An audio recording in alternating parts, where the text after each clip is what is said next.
right, so ready to jump into the only one. Yeah, let's dive in. These first few chapters are juicy. New kid, new school, drama already brewing. It's a recipe for a wild ride, that's for sure.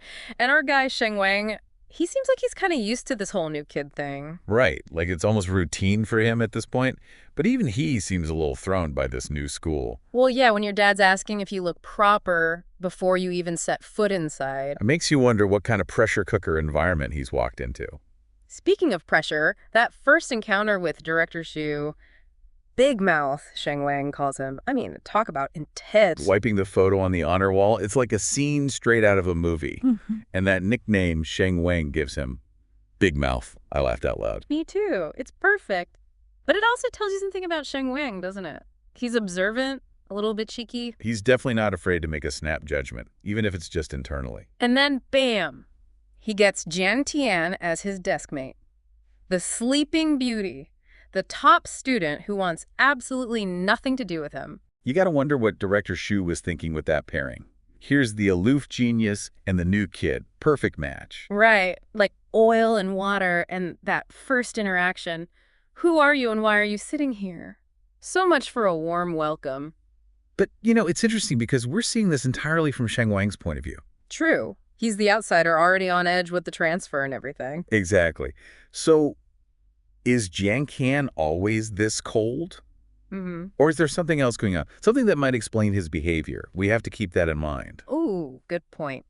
And just when you think things can't get any weirder, Sheng Wang gets hit with this bombshell. The exam. Oh yeah, talk about trial by fire. Yeah. 5 subjects, all material he hasn't even seen, and it's happening tomorrow. It's brutal. I mean, I felt my own anxiety level spiking just reading that part. Right. It speaks volumes about this school's culture. Like, sink or swim, kid. But Sheng Wang, he doesn't completely lose it. He gets resourceful. That phone call to Little Crab, classic. Hey, you got those old test papers. A little unorthodox maybe, but hey, desperate times. It shows he's a survivor, right? He's figuring out the rules of the game, and he's not afraid to bend them a little to get ahead. Exactly. And he's smart about it too. He's not trying to cram everything in. He's using those test papers strategically, focusing on the high-yield topics. He's playing the odds, working smarter, not harder. And you know what? Part of me is totally rooting for him to pull it off. Me too.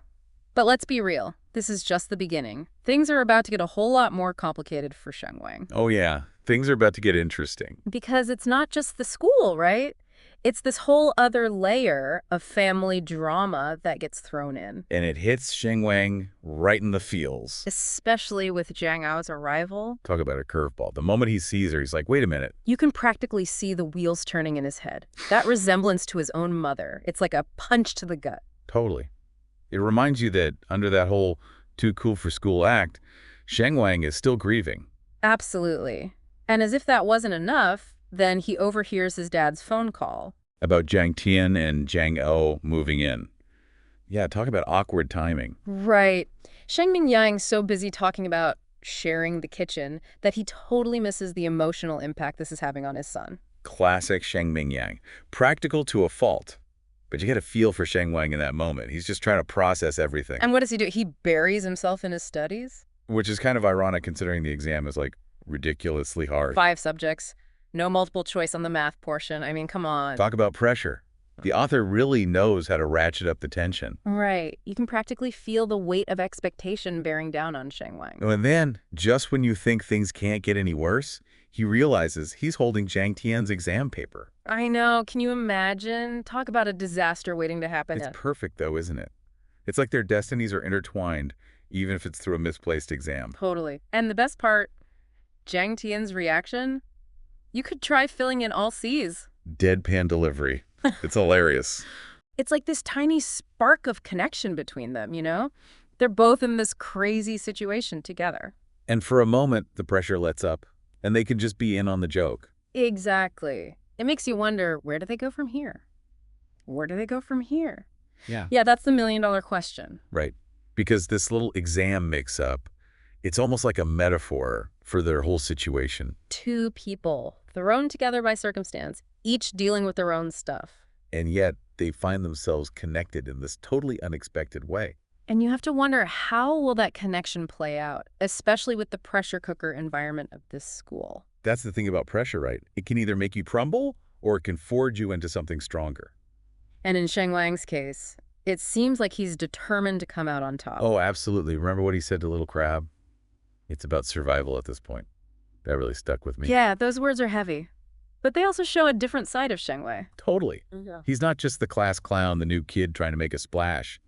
He's adaptable. He's resilient. He's a survivor. And he's starting to realize he might not be the only one. Which brings us back to that final scene. With the switched exam papers, the look on Sheng Wang's face. Priceless. And Jiang Tian's response. You could try filling in all C's. I mean, leave it to him to find humor in the darkest of situations. Right.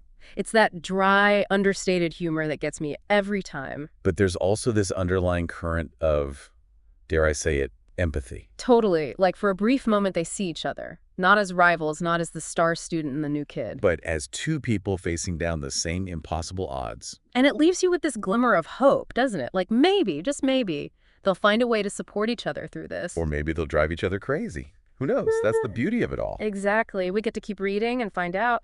And let me tell you, based on these first few chapters, the only one is shaping up to be a story that stays with you long after you finish the last page. Couldn't agree more. It's complex, it's thought-provoking, and it reminds you that sometimes the most unexpected connections can be the most powerful.